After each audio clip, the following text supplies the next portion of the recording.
Welcome to Smoke Signals, everyone, sponsored by All Smiles Dentistry. I'm Matt Montgomery, along with head football coach and AD Wayne Coleman. Coach, you had a rare Saturday afternoon tilt a couple of weeks ago. Now you had the bye week. It seemed like that was so long ago, that ball game. But Nederland came in, had a good football team, had a good program, has a good program. You started off great, and then they just started controlling the football. Yeah, they've got a good team. Really, a lot of numbers there. Good depth on their team. They don't have a lot of kids going both ways. They did a great job defensively. I thought our defense played well, but I thought their defense did a good job on us. And of course, we'll look at the highlights in a minute. But you look at time of possession. They had the football a lot more than you did, and your offense just couldn't seem to get anything sustained after that opening touchdown pass to Devin McEwen from Clater. It was just tough to get anything really rolling offensively. Yeah, it seemed like it was boom or bust.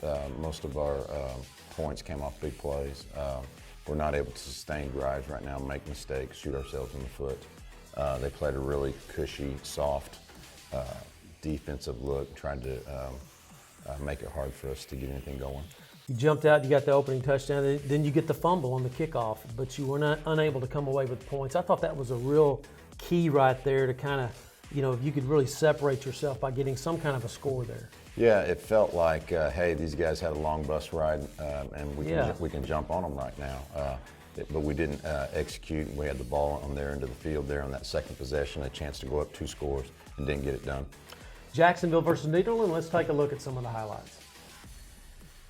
Here's that opening score to Devin from Clater, splits the safeties. Devin had a couple big plays, had a great game. 73 yards on that one. Here's a very athletic interception here by Casey Avery. And Avery, really it was his first time to play much defense this week. We made a lot of defensive substitutions, some personnel moves on defense, and consequently the defense played really well the other day. Here's Kamarian Tutt, the senior, getting the sack. Great game by Tutt, probably his best game as a varsity player. Boy, Devin made a great move here, go 64 down the sidelines. Yeah, once again, and that was kind of the story of the day. We got some big plays, but weren't really able to sustain stuff. Well, Dino fights his way in here for the score. And Dino's done a good job for us all year long. Statistically, Coach, the first 3 games, I know they're not what you wanted. Talk a little bit about what these pre-district games, what you saw, obviously what you need to improve on.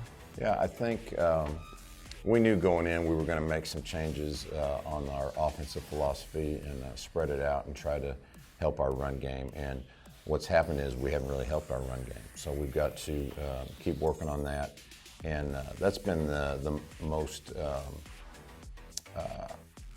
problematic area for us, and just the ability to go out and run the football. And it just seems like we get behind the chains, too many 2nd and 10s, 3rd and 10s, and which results in a really poor 3rd down conversion rate. And we've got to do a better job there. That's something that we've really worked on during the open week, getting ready for this game.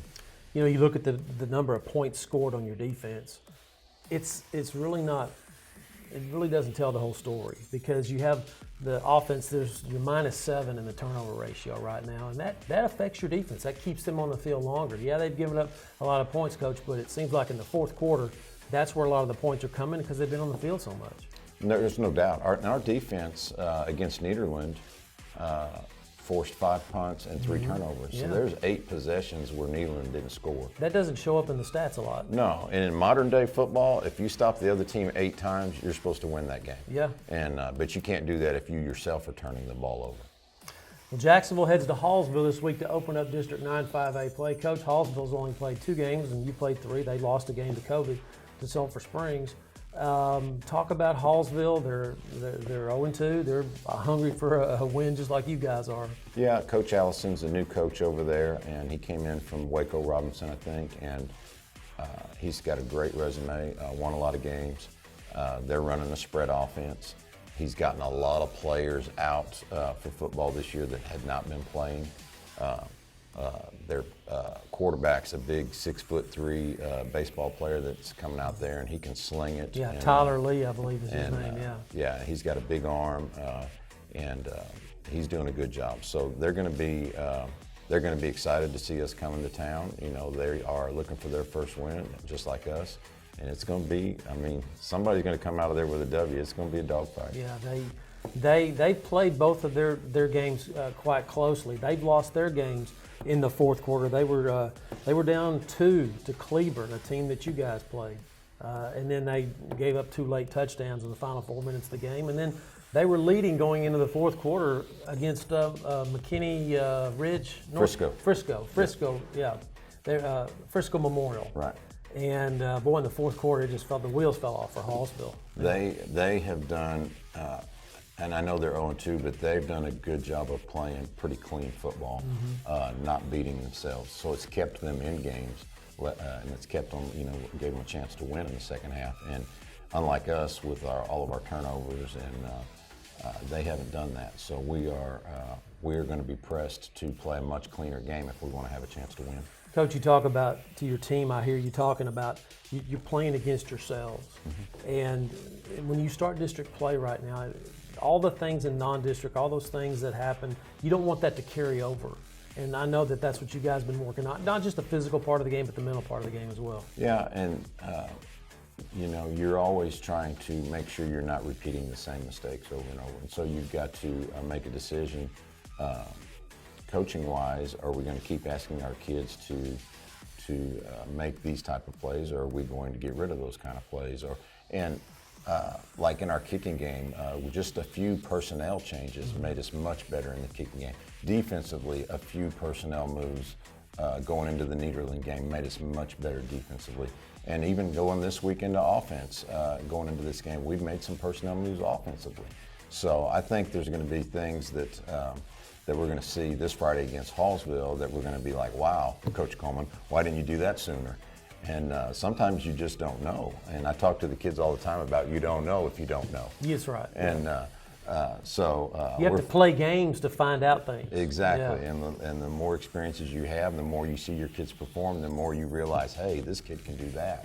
And I think we're just now getting to gelled to the point where we've got everybody in the right spot. Football has so many aspects to it. Speed obviously is a big thing. Last year, Hallsville didn't have a lot of team speed. How do they look this year? I think they're a little faster, aren't they? Especially on the edges. Yeah, they've got a couple guys on defense, 23 and 3, that can really fly.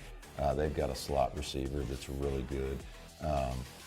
So they've got 2 or 3 kids, and I don't know how many of those kids are baseballers that they got to come out, and how many of them are returners. But they're doing a good job putting those kids in a chance to be successful. Talk about keys to the game to get the win versus Hallsville. Clearly, for us, we've got to take care of the football. Yeah. I mean, it's not even close anymore. We're -7 in turnovers. And if we could just come out plus on turnovers one game, or even break even right now, that would be a huge step for us. I think it would give us a much better chance to win. The bye week, obviously, always you welcome that. You guys had a really long 2 days, we call it, but camp, if you will. And I know you welcome the bye week. Kids got to work on their grades. The visual learning thing is out, thank goodness. That thing didn't work across the state. And so you're getting a lot of kids back at the lower levels. And talk about how your sub-varsity teams are doing right now. Yeah, our freshmen and JV did lose a lot of kids to grades. It was almost all remote learners. We've got all of them coming back to school actually today. And so we've regained some kids. Kids got their grades up, so we think that they're going to get better. We're making personnel moves on those teams also. When you lose a lot of kids to grades, you have to make personnel moves. Then when you start getting them back, you have to do the same thing. The varsity level kids did a great job on their grades, didn't lose anybody in the last grading period. So, and we got a couple kids back there. So we're excited about that.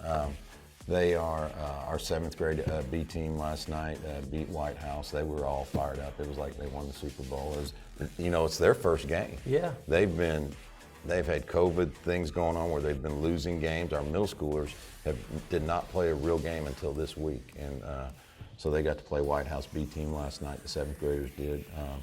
So there's some of the younger kids are just now getting to play their first games because of all of the coronavirus episodes. Well, Coach, as you start district play, I know there's a sense of urgency now. How has your team reacted to that feeling? I know you guys have been kind of starting to move toward that direction, guys. We got to get it done now. Yeah, and it's and everybody does this every year. It doesn't matter if you're 3-0 or 0-3. You're really 0-0. Yep. Nobody's won a district game yet, and so everybody's in first place. And after Friday night, there'll be 4 teams in first and tied for first, and 4 teams tied for second. Or I guess it'd be fifth. Yeah, it'd be fifth. That's right. Yeah. So. No, we know what's in front of us. We know the opportunity we have, and it gives you a little bit of, it perks you up a little bit, getting out there, getting ready to go. It's Jacksonville versus Hallsville, Open District 9 5A play. Game is in Hallsville. Will be on the air at 6:45 at jhs-sports.com. Hope you can join us. Kickoff at 7:30. For head coach Wayne Coleman, I'm Matt Montgomery. We'll see you next time right here on Smoke Signals.